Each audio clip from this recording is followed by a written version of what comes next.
국회의원 선거 확연히 다른 점은 뭡니까? 구의원은 정당을 그렇게 따지지 않는다. 근데 국회의원 선거에 딱 나가보니 완전히 1개월 남짓 되는 그 시간을 지워버리고 싶어요. 본선에 간다면 김기현도 못 이길 이유 없다.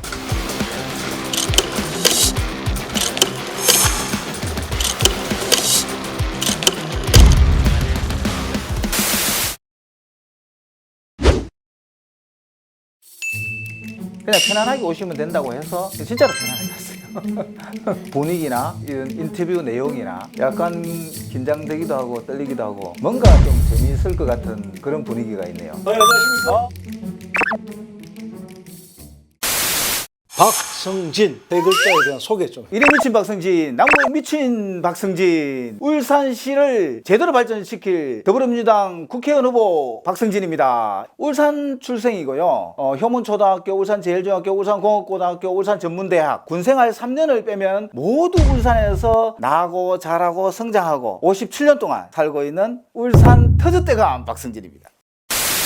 아주 오랫동안 민주당에서 터줏대감처럼 활동하신 신규명 후보하고 경선을 붙었다 아닙니까? 가볍게 끊고 후보 추천을 받으셔서 일단 축하드리고 비결은 뭡니까? 가볍게라는 것은 아니고요. 아주 힘겨운 승부였죠. 신규명 후보는 민주당 오래 했고 시당위원장까지 역임을 했고 각 지역위원장, 총선 출마, 시장 선거 출마까지 했던 그런 분이라서 상당히 버겁다고 생각을 하고 저 나름대로의 준비를 철저하게 했죠. 일일이 당원들과 소통하고 그런 기간이 4년이었거든요. 비결이라면 당원들과 평소에 소통했던 부분이 구의원 3년성을 했던 거 밑바닥부터 잘 다져왔던 거 이런 게 힘이 많이 됐겠네요. 뚜껑을 열어보니까 7대3이라는 경선 결과가 나왔어요. 우리 그 캠프 식구들이 상당히 분위기가 고조돼 있고 이 분위기를 이어서 본선에 간다면 김기현도 못 이길 이유 없다. 그런 자신감이 부쩍부쩍 솟았죠.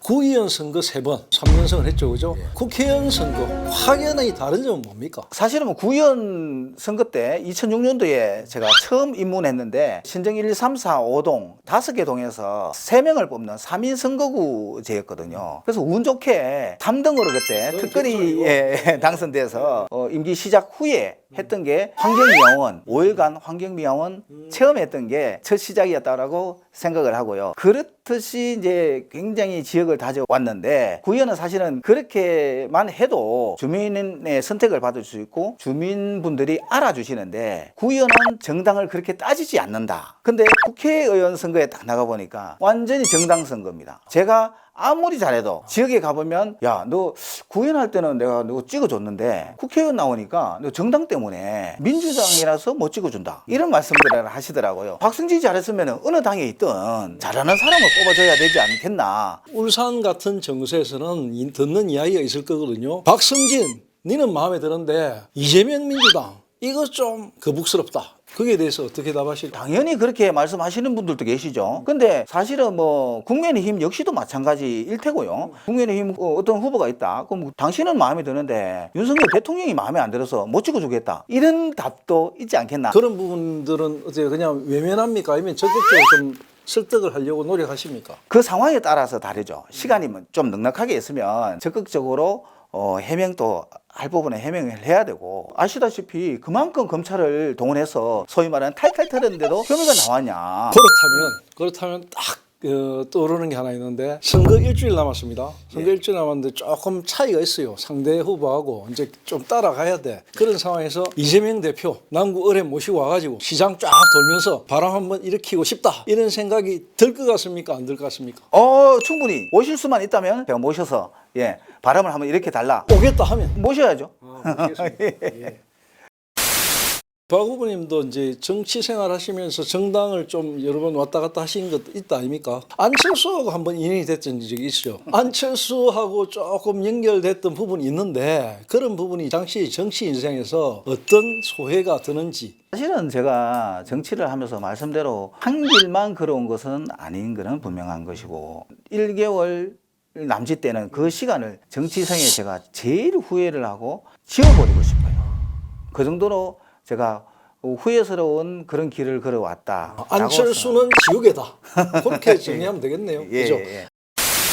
민주당이 이번 공천 과정에서 문재인 세력, 친문 세력이 좀 토사구팽을 당하듯이 이렇게 막 박해를 당했거든요. 그런 모습들, 내부에서 일어나는 이런 것들이 자신의 선거에 악영향을 주지 않을까 이런 생각을 한 번씩 안 합니까? 전혀 영향을 주지는 않기는 않겠죠. 근데 자기가 공천을 받고 자기가 선택을 받으면 정당한 공천이고 정당한 선택이다. 근데 내가 선택을 못 받고 내가 컷오프 당하면 이것은 부정한 것이다 라는 내용이잖아요. 그걸로 충분히 대답이 된 것 같습니다. 마지막 하나, 신규명 신 변호사 경선을 같이 했는데 뒤에 잘 마무리 잘 하셨습니까? 예, 마무리 잘했고 선대 본부장 자리도 좀 하나 줄 그런 생각은 안 가지시죠? 선대 본부장 사실은 상임 선대위원장을 맡겨야 될 그런 생각인데 본인께서 아직까지 조금 더 생각할 기회를 달라고 해서 지금까지는 결정을 하지 않았는데 곧 아마 합류할 걸로 그렇게 생각됩니다. 오늘 어려운 질문 여러 가지 잘 소화해 주신다고 수고했습니다. 아유, 예, 감사합니다. 감사합니다.